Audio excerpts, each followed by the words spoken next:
everyone, welcome to the channel. So it's me Akriti Singh, BSc Nursing graduate, currently working as a clinical instructor. आज के video में हम बहुत ही important topic पर discuss करने वाले हैं कि बीएससी नर्सिंग स्टार्ट करने की एक्चुअल में सबसे सही और एग्जैक्ट एज क्या होती है। तो जैसा कि ईयर 2026 के एडमिशन प्रोसेस स्टार्ट हो चुके हैं, एप्लीकेशन फॉर्म आना, एंट्रेंस एग्जाम आना होना, कंडक्ट होना, ये सब प्रोसेस स्टार्ट हो चुका है। फिर उसके बाद रिजल्ट आ जाएगा, काउंसलिंग स्टार्ट हो जाएगी। ऐसे में बहुत सारे ऐसे स्टूडेंट होते हैं जो ड्रॉप लेना तो चाहते हैं बट वो अपनी एज को लेकर के श्योर नहीं होते हैं, या फिर कुछ ऐसे स्टूडेंट्स होते हैं जिनका श्योर है कि उनको एडमिशन लेना ही लेना है बट एडमिशन लेने के टाइम पे वो अपने एज को लेकर के काफी डाउट में आते हैं। तो आपको ऐसी कोई कंफ्यूजन ना हो, इसलिए नर्सिंग प्रोफेशन में एंटर होने की करेक्ट एज क्या है, आज हम इस टॉपिक पे डिटेल में डिस्कस करेंगे। एंड इट्स माय गारंटी कि अगर आप इस वीडियो को एंड तक देखोगे तो आपको अपने नर्सिंग प्रोफेशन के करियर को लेकर के जितने भी डाउट्स है सब क्लियर हो जाएगा। सो वीडियो को एंड तक देखना एंड मोस्ट इंपॉर्टेंट चैनल को सब्सक्राइब करके बेल आइकन पे जरूर क्लिक करना, जिससे अपकमिंग वीडियोस की सारी नोटिफिकेशन आपको मिलती रहे। ओके सो डियर स्टूडेंट, आज के वीडियो में ना मैं नर्सिंग के एज क्राइटेरिया को समझाने के लिए ग्रुप में डिवाइड करूंगी, जिसमें से कि पहला हमारा जो ग्रुप है वो है 17 ईयर्स से लेकर के 20 ईयर्स, उसके बाद है 20 ईयर्स से लेकर के 22 ईयर्स, देन 22 ईयर्स से लेकर के 25 ईयर्स, और एक एज ग्रुप है 25 प्लस ईयर्स। तो चार एज ग्रुप में हम डिवाइड करके देखेंगे कि कौन से कंडीशन में कौन सा एज ग्रुप सही है नर्सिंग प्रोफेशन में एंटर करने के लिए। सो वीडियो को एंड तक देखना भाई, बार बार कह रही हूँ, और अभी तक सब्सक्राइब नहीं किया है तो सब्सक्राइब कर लो, क्योंकि जब मैं डिस्कशन स्टार्ट करती हूँ तो मुझे बार बार टाइम नहीं मिलेगा कि मैं आपको याद दिलाऊं। तो सब्सक्राइब करने के साथ साथ नोटिफिकेशन आइकन जो है, बेल आइकन जो है, उसको भी ऑन करना, जिससे अपकमिंग वीडियोस की सारी नोटिफिकेशन आपको मिलती रहे। तो सबसे पहला जो हमारा एज ग्रुप है वो है 17 ईयर्स से लेकर के 20 ईयर्स। तो देखो, जब भी आप किसी नर्सिंग में एडमिशन कराने जाओगे, ठीक है, तो उसमें जो आपको सबसे पहला ऑफिशियल कह सको कि नॉर्म दिखेगा, ऑफिशियल रूल्स दिखेगा एज ग्रुप को लेकर के, वो ये है कि आपकी मिनिमम एज 17 ईयर्स होनी चाहिए, और एडमिशन के टाइम पे कोई भी आपको मैक्सिमम एज क्राइटेरिया का लिमिट देखने को नहीं मिलेगा। लेकिन देखो, आप नर्सिंग में किस लिए आ रहे हो? सिर्फ पढ़ाई करके घर बैठने के लिए तो आ नहीं रहे हो। आप नर्सिंग में ऑफकोर्स इसीलिए आ रहे हो क्योंकि आज का जो करंट ट्रेंड चल रहा है, अदर कोर्सेज के कंपैरिजन में नर्सिंग में जॉब अपॉर्चुनिटीज ज्यादा है। तो ऑब्वियस सी बात है कि अगर आप नर्सिंग में आ रहे हो तो जॉब के लिए आ रहे हो, तो आपको एक ऐसे एज में ही नर्सिंग में एंटर होना है जब आप नर्सिंग कंप्लीट करने के बाद आपके पास अच्छी खासी जॉब अपॉर्चुनिटीज रहे। तो अगर आप 17 ईयर्स के हो, ठीक है, अगर आपकी एज 17 साल, 18 साल, 19 साल या 20 साल भी है और आप नर्सिंग फील्ड में एंटर हो रहे हो, तो आपको एडमिशन लेने में कोई प्रॉब्लम नहीं आएगा। क्योंकि जब मैंने अपना नर्सिंग करियर ईयर 2021 में स्टार्ट किया था तो उस टाइम पे मेरी एज भी 18 ईयर्स थी, ठीक है, 18 साल थी। तो देखो, मैं आपको एक बात बता दूं, सपोज अगर आप 17 या 18 इयर्स में नर्सिंग फील्ड में एंटर हो जाते हो, तो नर्सिंग आपका 4 साल का कोर्स है। आप जिस भी एज में एंटर हो रहे हो, जब आप नर्सिंग कंप्लीट करके कॉलेज से बाहर निकलोगे, प्रोफेशनल फील्ड में जब आप आ करके खड़े हो जाओगे, तो आप अपनी एज के 4 टाइम्स, मतलब 4 साल और आगे बढ़ चुके होंगे, ठीक है। सपोज आप 18 के एज में एंटर हुए थे तो 19, 20, 21, 22 की एज में आपका नर्सिंग कंप्लीट होगा, ठीक है। और इसी तरीके से आप मान के चलो, तो एज मैटर क्यों करता है? तो अगर आप 22, अगर मान लो आप 17 या 18 के एज में एंटर हुए थे, और अभी आप जब नर्सिंग कंप्लीट करके निकले हो तो आपकी एज 22 है, 23 है, या फिर 24 भी है, तो अब आप जब जॉब की तरफ जाओगे तो अभी आपके पास सफिशिएंट टाइम है। अगर आपका तुरंत गवर्नमेंट जॉब में जाने का मन है तो आप जब भी कोई वैकेंसी आएगी तो आप गवर्नमेंट जॉब के लिए अप्लाई कर सकते हो। अगर आपका अभी तुरंत गवर्नमेंट जॉब में जाने का मन नहीं है, जैसे कि मेरे केस में हुआ, जस्ट नर्सिंग पास आउट करने के बाद मेरा गवर्नमेंट जॉब की रैट रेस में जा करके इन्वॉल्व होने का मन नहीं था, तो मैंने अपने आप को टाइम दिया कि अभी मैं 1 साल प्राइवेट सेक्टर में ही जॉब को एक्सप्लोर करूंगी, उसके बाद मैं आगे गवर्नमेंट का कुछ सोचूंगी। क्योंकि जब मेरी नर्सिंग कंप्लीट हुई है तो अभी मेरे पास काफी एज है कि मैं जा करके बाद में जब चाहूँ तो गवर्नमेंट के लिए ट्राई कर सकती हूँ, ठीक है। तो अगर आप तो सबसे पहला एडवांटेज, अगर आप 17 से लेकर के 20 ईयर्स की एज ग्रुप में एंटर हो जाते हो तो आपके पास ये एडवांटेज रहेगा कि अगर जैसे कभी कभी होता है ना कि नर्सिंग बच्चा खुद से चूज नहीं करता है, जस्ट बिकॉज फैमिली में या पेरेंट्स के पास या गार्जियन के पास इतना ज्यादा एक्स्ट्रा पैसा नहीं बचा है कि वो स्टूडेंट को बार बार ड्रॉप ले, तो बच्चे के ऊपर जब पेरेंट्स का प्रेशर पड़ता है कि भाई तू एडमिशन ले ले, बाद की बाद में देखना, बट तू एडमिशन लेके पढ़ाई कंप्लीट कर ले, तो कई बार होता है कि ऐसे सिचुएशन में बच्चे एडमिशन ले लेते हैं, फिर 4 साल जैसे तैसे बिना मन के कोर्स कंप्लीट करते हैं। तो अगर आप 17 से लेकर के 20 के एज ग्रुप वाले में ही आप एंटर हो जाते हो, 20 एज ग्रुप तक आप अगर एंटर हो जाते हो, तो जब आप बीएससी नर्सिंग कंप्लीट करके निकलोगे तो आपकी एज यही कुछ 22, 23 या 24 साल रहेगी। उसके बाद आपके ऊपर कोई प्रेशर नहीं रहेगा कि आपको तुरंत गवर्नमेंट जॉब करना ही करना है। आप चाहो तो 1-2 साल का ब्रेक लेकर के प्राइवेट सेक्टर को एक्सप्लोर कर सकते हो। आपका मन है तो आप बीएससी नर्सिंग के बाद एमएससी नर्सिंग करके अपने पढ़ाई के लेवल को अपग्रेड कर सकते हो। तो एडवांटेज ये है कि आप अगर जल्दी एंटर हो जाओगे तो नर्सिंग कंप्लीट करके जब आप बाहर आओगे तो फिर से आपके पास आपकी लाइफ को अपने हिसाब से कंट्रोल करने का चांस रहेगा, टाइम रहेगा। ठीक है, तो अगर आप 17 से लेकर के 20 के एज ग्रुप तक एंटर होते हो तो इसका एडवांटेज ये रहेगा कि जब आप बीएससी नर्सिंग कंप्लीट करके निकलोगे तो आपके पास प्रॉपर एज क्राइटेरिया का टाइम रहेगा कि अभी आप 1-2 साल का टाइम लेकर के आराम से कोई नॉर्मल सी जॉब करके सोच सकते हो कि आगे आप किस डायरेक्शन में जाना है, या फिर अगर आपको गवर्नमेंट जॉब का ही जाना है तो भी आपके पास प्रिपरेशन करने के लिए आप आराम से 1-2 साल का टाइम ले सकते हो। अब हम बात करते हैं हमारे नेक्स्ट एज क्राइटेरिया, जो है कि हमारा 20 या फिर 22, मतलब आप 20 साल, 21 साल या फिर 22 साल की एज में अगर आप नर्सिंग में एंटर होते हो तो 4 साल के बाद आपकी एज यही कुछ 24 या 25 या 26 कुछ इस तरीके से आपकी एज रहेगी। ठीक है, जब आप 4 साल बाद बीएससी नर्सिंग कंप्लीट करके निकलोगे तब। तो देखो अब ना प्रेशर आना शुरू हो जाएगा अगर आप रहोगे मतलब एक ही जगह फिक्स रहोगे कि करूंगा तो गवर्नमेंट जॉब ही करूंगा, अदरवाइज नहीं करूंगा। ठीक है, अगर ये वाला माइंडसेट लेकर के आप नर्सिंग में एंटर होगे 20 की एज में या 20 के बाद वाली एज में, तो आपके ऊपर प्रेशर थोड़ा ज्यादा होगा, क्योंकि सपोज अगर आप 20 पे भी अगर एंटर हो जाते हो तो आप जब 4 साल बाद जब बीएससी नर्सिंग करके निकलोगे तो आपकी एज 24 रहेगी। ठीक है, तो चलो 24 की एज में अगर आप नर्सिंग गवर्नमेंट जॉब के लिए कंप्लीट करना स्टार्ट करोगे तो फिर भी मान लो अगर आपका फर्स्ट अटेम्प्ट में नहीं कहीं हुआ तो 25-26 साल, 2 साल तक आपका चांस है। 26 की एज तक आप ट्राई कर सकते हो, उतना ज्यादा आपको साइकोलॉजिकल बर्डन फील नहीं होगा। बट अगर आप 21 या 22 के ईयर में नर्सिंग फील्ड में एंटर हुए थे, ठीक है,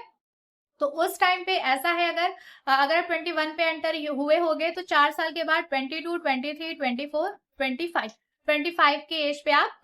कंप्लीट कर रहे हो। तो 25 की एज पे अगर आप कंप्लीट कर रहे हो तो आप ऑलरेडी 25 के हो जब आप नर्सिंग करके निकल रहे हो। तो अगर इस सिचुएशन में या फिर आप 22 के एज में एंटर हुए थे और जब आप कंप्लीट करके निकले तो आप अराउंड 26 ईयर्स के हो, तो अगर जब आप बीएससी नर्सिंग कंप्लीट करके पास आउट हो रहे हो तो अगर उस टाइम पे आपकी एज 25 या 26 साल ऑलरेडी है और आपका कुछ माइंडसेट ऐसा है कि मुझे गवर्नमेंट जॉब ही करना है, मुझे प्राइवेट सेक्टर में नहीं जाना है, तो आपको तुरंत ही गवर्नमेंट जॉब के लिए प्रिपरेशन स्टार्ट कर देना होगा। आपको फिर एक्स्ट्रा टाइम नहीं मिलेगा कि आप अभी 1-2 साल और टाइम लो उसके बाद आराम से ट्राई करना। ये वाला जो एडवांटेज है ये आपको नहीं मिल पाएगा अगर आप 25 या 26 के एज में एंटर हो गए। ऐसा मैं क्यों बोल रही हूँ अभी मैं आपको आगे बताऊंगी, बट अभी एक एक करके एज क्राइटेरिया के एडवांटेज और डिसएडवांटेज को समझ लेते हैं। तो अगर आप 20 के एज में एंटर होते हो, 21 के एज में एंटर होते हो, 22 के एज में एंटर होते हो, तो इसका डिसएडवांटेज ये है कि जब आप बीएससी नर्सिंग कंप्लीट करके निकलोगे तो आपकी एज ऑलरेडी 24, 25 या 26 हो चुकी रहेगी। ठीक है, लेकिन इसका एडवांटेज एक ये है कि जैसे कभी कभी ये होता है कि स्टूडेंट्स को 12 कंप्लीट करने के बाद साल, 2 साल, 3 साल का टाइम मिल जाता है कि चलो ठीक है तुम ड्रॉप लेकर के देख लो, उसके बाद कुछ नहीं होता है। तो 20 की एज में बच्चे बिल्कुल मेंटली प्रिपेयर हो जाते हैं कि भाई अब मैं नर्सिंग में आ रही हूँ तो मुझे इस पे ही फोकस करना है। तो अगर आप कुछ ऐसे माइंडसेट के साथ एंटर हुए थे कि ठीक है अब जो है नर्सिंग ही है, नर्सिंग के अलावा मुझे और किसी फील्ड के बारे में नहीं सोचना है, मुझे मेरा करियर नर्सिंग में ही बनाना है, अगर आप इस माइंडसेट के साथ एंटर हुए हो 20 के एज पे, 21 के एज पे या 22 के एज पे, तब आपके लिए प्रॉब्लम नहीं है। बस आपको थोड़ी सी मेहनत करने की जरूरत पड़ेगी कि जैसे ही आप बीएससी नर्सिंग पास आउट करके निकलो वैसे ही तुरंत आपको गवर्नमेंट जॉब की प्रिपरेशन में लग जाना है। या फिर मैं तो यही सजेस्ट करूंगी कि अगर आप 20 के एज में नर्सिंग ज्वाइन कर रहे हो या फिर 20 के एज के बाद नर्सिंग ज्वाइन कर रहे हो तो आप अपने कोर्स कंप्लीट करने के साथ साथ ही गवर्नमेंट जॉब की प्रिपरेशन भी स्टार्ट करो, ताकि जैसे ही आपका नर्सिंग कंप्लीट हो, जैसे ही आपका रजिस्ट्रेशन प्रोसेस कंप्लीट हो, उसके बाद जब भी कोई वैकेंसी आए आप एग्जाम दो और आपका सिलेक्शन हो जाए। ठीक है, तो दो एज क्राइटेरिया को हमने डिस्कस कर लिया। एक हमारा 17 ईयर्स से लेकर के 20 ईयर्स, या फिर 20 से लेकर के 22 ईयर्स। अब दो और है हमारा, एक है 22 से लेकर के अगर आप 25 की एज में एंटर होते हो, या फिर आप अगर 25 प्लस के बाद अगर एंटर होते हो तब। तो दो एज क्राइटेरिया और डिस्कस कर लेते हैं। उसके बाद मैं आपको ये बताऊंगी कि इस सारे एज क्राइटेरिया में एक एक मैंने डिसएडवांटेज आपको क्यों बताया है। ठीक है, बट अभी तक चैनल को सब्सक्राइब नहीं किया है तो प्लीज सब्सक्राइब करो यार, क्योंकि देखो आप जब सब्सक्राइब करते हो ना, वीडियोस पे लाइक करते हो, कमेंट करते हो, जब आप मुझसे इंटरेक्ट करते हो तो मुझे बहुत मोटिवेशन मिलता है कि मैं आपके लिए और भी यूजफुल वीडियोस अपलोड करती रहूं। ठीक है, तो अगर अभी तक सब्सक्राइब नहीं किया है तो सब्सक्राइब करके नोटिफिकेशन ऑन कर लेना, जिससे आपको नोटिफिकेशन मेरी सारी अपकमिंग वीडियोस की मिलती रहे। अब हम डिस्कस करते हैं कि अगर कोई स्टूडेंट 22 साल से लेकर के 25 साल की उम्र में अगर बीएससी नर्सिंग ज्वाइन करता है तो उसका क्या एडवांटेज है और क्या डिसएडवांटेज है। तो अगर आप 22 के हो, 23 के हो, या 24 के हो, या 25 के हो, और आप इस एज ग्रुप में अगर बीएससी नर्सिंग ज्वाइन कर रहे हो, तो इसका एडवांटेज ये है कि आप मेंटली बहुत मेच्योर हो, अपनी पढ़ाई की रिस्पॉन्सिबिलिटी को लेकर के और अपने नर्सिंग प्रोफेशन की रिस्पॉन्सिबिलिटी को लेकर के आप ऑलरेडी मेंटली मेच्योर हो। ठीक है, बट इसका डिसएडवांटेज ये है कि अब जब आप बीएससी नर्सिंग कंप्लीट करके निकलोगे तो आपके पास इतना टाइम नहीं रहेगा कि आप प्राइवेट जॉब में या फिर गवर्नमेंट जॉब की प्रिपरेशन में टाइम वेस्ट कर पाओ। आपको आपका गोल बिल्कुल ही क्लियर रखना पड़ेगा कि आप जैसे ही भी अगर गवर्नमेंट जॉब के लिए हो कि भाई मेरे को गवर्नमेंट जॉब ही करना है, और इसमें अगर आप 22, 23, 24 या 25 की एज में बीएससी नर्सिंग ज्वाइन किए हो, तो ऑब्वियस सी बात है कि 4 साल के बाद आपकी एज आप ऐड करके पता लगा सकते हो कि आपकी एज 25 प्लस हो जाएगी। ठीक है, तो उस केस में जब आप बीएससी नर्सिंग कंप्लीट करके निकलोगे तो उस टाइम पे आपके पास इतना समय नहीं रहेगा कि आप टेम्पररी कोई जॉब कर लिया, या फिर गवर्नमेंट जॉब की अभी प्रिपरेशन कर रहे हैं, सिलेक्शन नहीं हो रहा है, ये सब चीजों में आपको टाइम वेस्ट करने का मौका नहीं मिलेगा। आपको आपके पूरे पढ़ाई के ड्यूरेशन में ही बहुत ही सिंसियर होना पड़ेगा, सब कुछ प्लान करके रखना पड़ेगा कि जब आप बीएससी नर्सिंग कंप्लीट करके निकलोगे तो आपको कौन से सेक्टर में काम करना है, कहाँ जॉब करना है, कैसे अपनी अर्निंग आपको बिल्डअप करनी है। ठीक है, तो 22 से लेकर के 25 तक वाले एज में आप आ रहे हो तो आपका यही ड्रॉबैक है कि आपको बहुत ज्यादा टाइम नहीं मिलेगा अपना करियर डिसाइड करने का। आपको आपके 4 साल के नर्सिंग कोर्स के ड्यूरेशन में ही डिसाइड कर लेना होगा कि आपको नर्सिंग पास करने के बाद किस डायरेक्शन में आगे बढ़ना है। बट एडवांटेज ये है कि आप मेंटली मेच्योर रहोगे नर्सिंग के स्ट्रेस को हैंडल करने के लिए। ठीक है, तो अब हम फाइनल डिस्कस करते हैं कि अगर कोई स्टूडेंट 25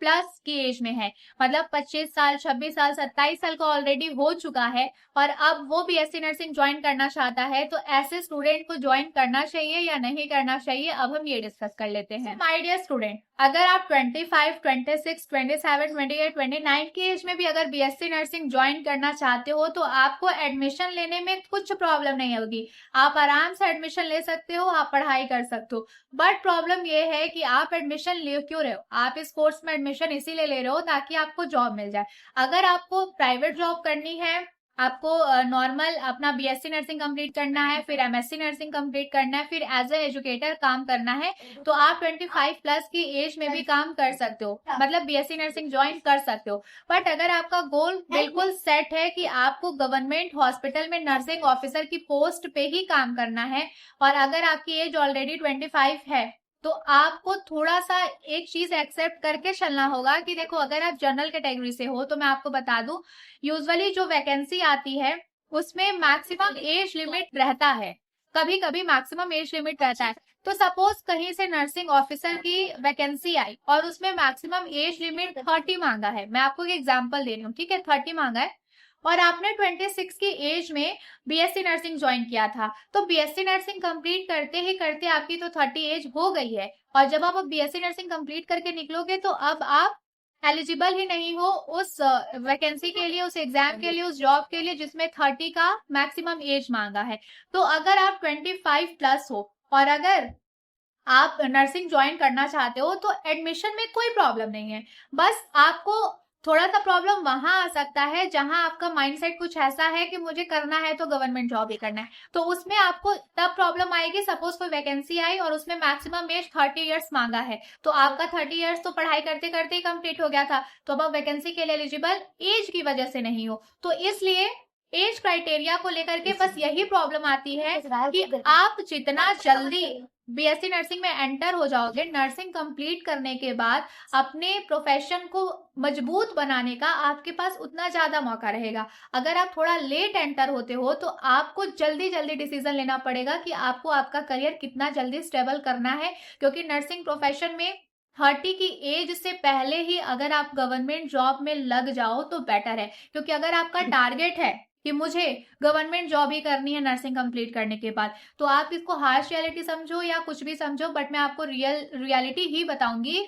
तो आपका यही है कि अगर आप गवर्नमेंट जॉब में जाना चाहते हो नर्सिंग कंप्लीट करने के बाद, तो एक माइंडसेट बना के चलो कि 30 की एज पर पहुंचने के पहले आपको गवर्नमेंट जॉब सिक्योर कर लेना है, ठीक है। अगर आप प्राइवेट सेक्टर में जाना चाहते हो तो उसके लिए कोई प्रॉब्लम नहीं है। अगर सपोज आप एक ऐसे स्टूडेंट हो जो 25 प्लस ऑलरेडी हो, बट अब आप बीएससी नर्सिंग करना चाहते हो, या फिर आप किसी भी एज ग्रुप के और बीएससी नर्सिंग करना चाहते हो, तो मैं आपको प्राइवेट सेक्टर का भी कुछ एडवांटेज बता देती हूँ जिसमें एज क्राइटेरिया का कुछ इशू नहीं रहेगा। और देखो, बीएससी नर्सिंग करने का ये मतलब नहीं है कि अगर आप गवर्नमेंट जॉब करोगे तभी कमा सकते हो, तभी सक्सेसफुल बनोगे। आप प्राइवेट जॉब करके भी सक्सेसफुल बन सकते हो। तो आप अपनी एज को लेकर के टेंस्ड मत हो, बस आपको अपना माइंडसेट थोड़ा सा चेंज करना है। अगर आपको बीएससी नर्सिंग में इंटरेस्ट है तो नो मैटर आप कौन सी एज पर हो, आप आराम से एडमिशन ले लो। बस आपको इतना माइंडसेट बना के चलना है कि अगर गवर्नमेंट जॉब नहीं भी मिली तो क्या हुआ यार, हम प्राइवेट सेक्टर में बहुत अच्छा ग्रो कर जाएंगे, ठीक है। तो मैं आपको थोड़ा सा प्राइवेट सेक्टर के एडवांटेज बता देती हूँ, जॉब अपॉर्चुनिटीज बता देती हूँ, सैलरी बता देती हूँ, जिससे आपका माइंडसेट बिल्कुल क्लियर हो जाए कि अगर गवर्नमेंट जॉब नहीं भी मिली तो आप आराम से प्राइवेट सेक्टर में एक टाइम के बाद ग्रो करोगे, सक्सेसफुल करियर अपना बना लोगे। सपोज आप एक ऐसे कैंडिडेट हो जिसने बीएससी नर्सिंग कंप्लीट कर लिया, बट किसी भी वजह से वो गवर्नमेंट जॉब नहीं कर सकते या फिर वो गवर्नमेंट जॉब करना ही नहीं चाहते, तो ऐसे स्टूडेंट भी, ऐसे कैंडिडेट भी अपना नर्सिंग प्रोफेशन बिल्ड कर सकते हैं, सक्सेसफुल करियर बना सकते हैं। तो करना क्या है, देखो प्राइवेट सेक्टर में अगर आप as a nursing educator job करते हो तो आपको बहुत अच्छी सैलरी मिलेगी, और आगे जाकर के गवर्नमेंट के साइड से भी, गवर्नमेंट नर्सिंग कॉलेजेस के लिए भी नर्सिंग एजुकेटर की पोस्ट आती है। अगर आप उसमें सेलेक्ट हो गए तो भी भाई आपकी जो सैलरी है वो नर्सिंग ऑफिसर की सैलरी के बराबर है, फिर उससे भी कई ज्यादा आपकी सैलरी हो सकती है, ठीक है। तो आपको प्राइवेट सेक्टर में या फिर नर्सिंग एजुकेटर के जॉब के बारे में भी जरूर पता होना चाहिए। सपोज आपने 4 साल की बीएससी नर्सिंग कंप्लीट कर ली, अब कुछ भी रीजन हो सकता है, या तो आपका मन नहीं है, या फिर आप गवर्नमेंट सेक्टर में जा नहीं सकते, एज का कुछ इशू है, फैमिलीज की रिस्पॉन्सिबिलिटीज है, अगर कुछ ऐसा इशू है तो आप प्राइवेट सेक्टर में 4 साल की बीएससी नर्सिंग कंप्लीट करने के बाद किसी भी जीएनएम या एएनएम के नर्सिंग स्टूडेंट को जाकर के उस नर्सिंग इंस्टीट्यूट में आप as a clinical instructor job कर सकते हैं, जैसे कि मैं अभी कर रही हूँ, ठीक है। जब 1 साल का आपका टीचिंग एक्सपीरियंस कंप्लीट हो जाता है, तब आप किसी भी कॉलेज से एमएससी नर्सिंग का अपना कोर्स कंप्लीट कर सकोगे, ठीक है। जैसे आपने 4 साल बीएससी नर्सिंग करी, जब 1 साल का आप क्लिनिकल टीचिंग का एक्सपीरियंस ले लिए, तो अब आप एमएससी नर्सिंग करने के लिए, 2 साल का एमएससी नर्सिंग करने के लिए एलिजिबल हो। ये जैसे ही आपका एमएससी नर्सिंग कंप्लीट होता है, आपकी डिग्री यहां से अपग्रेड होकर सीधा यहां पहुंच जाती है, समझे आप। एमएससी नर्सिंग कैंडिडेट्स की बहुत ही ज्यादा वैल्यू होती है नर्सिंग एजुकेशन के फील्ड में। तो एमएससी नर्सिंग कंप्लीट करने के बाद अगर आप कोई भी नर्सिंग कॉलेज या नर्सिंग इंस्टीट्यूट ज्वाइन करते हो पढ़ाने के लिए, तो वहां पे आपकी प्राइवेट सेक्टर में भी जो सैलरी होगी 30,000 प्लस ही होगी। 35,000, 40,000, 42,000 डिपेंड करेगा कि आप कितनी बड़ी यूनिवर्सिटी या कितना बड़ा कॉलेज ज्वाइन कर रहे हो, ठीक है। तो भाई देखो, नर्सिंग कंप्लीट करने के बाद नर्सिंग ऑफिसर ही बनना एक सिंगल ऑप्शन नहीं है। नर्सिंग एजुकेटर बन करके अपनी पढ़ाई के लेवल को अपग्रेड करके आगे जाकर के प्रिंसिपल, वाइस प्रिंसिपल की पोस्ट तक आप पहुंच सकते हो। तो जस्ट एज क्या है उसके पीछे भागने से बेटर है कि आपको अपना नर्सिंग प्रोफेशन किस तरीके से सक्सेसफुल बनाना है। अगर आप एक ही जगह स्टक रहोगे कि बनूंगी तो नर्सिंग ऑफिसर ही बनूंगी, अदरवाइज कुछ नहीं, तो ऐसे वाली सिचुएशन में आप अपने लिए प्रॉब्लम क्रिएट कर लोगे। आपको ऐसा बनना है कि मुझे इतनी अच्छी पढ़ाई करनी है कि मेरी एज चाहे जो भी हो, मैं जॉब किसी भी एज से स्टार्ट करूं, मुझे बस एक अच्छी सैलरी वाली जॉब तो मिल ही जाएगी, एक अच्छी जॉब मिल जाएगी, मेरा करियर स्टेबल हो जाएगा, मुझे अपने ऊपर पूरा भरोसा है। क्योंकि आपको आपकी एनर्जी अपने आप को दूसरों से कंपेयर करने में, आपकी एज के दूसरे लोग क्या कर रहे हैं, इस चीज से कंपेयर करने में वेस्ट नहीं करना है, क्योंकि हर कोई अपने लाइफ की स्टोरी अपने से लिखता है। किसी दूसरे की स्टोरी वो खुद लिखेगा, आपको उसकी स्टोरी से लेना देना नहीं है। आपको जस्ट आपकी स्टोरी कितनी अच्छी और कितनी सक्सेसफुल लिखनी है, इस चीज पे फोकस करना है। सो आई होप आज की वीडियो में आपको क्लैरिटी मिल गई होगी कि कौन सी एज ग्रुप में अगर आप नर्सिंग मेंटर होते हो तो उसके बाद किस टाइप का कुछ सिनेरियो आपकी लाइफ में, आपके प्रोफेशनल करियर में आएगा। आज की वीडियो कैसी लगी कमेंट सेक्शन में जरूर बताना। चैनल को सब्सक्राइब करके बेल आइकन पे जरूर क्लिक करना। अपना ध्यान रखो, मन लगा के पढ़ाई करते रहो। हम जल्दी मिलेंगे नेक्स्ट वीडियो में।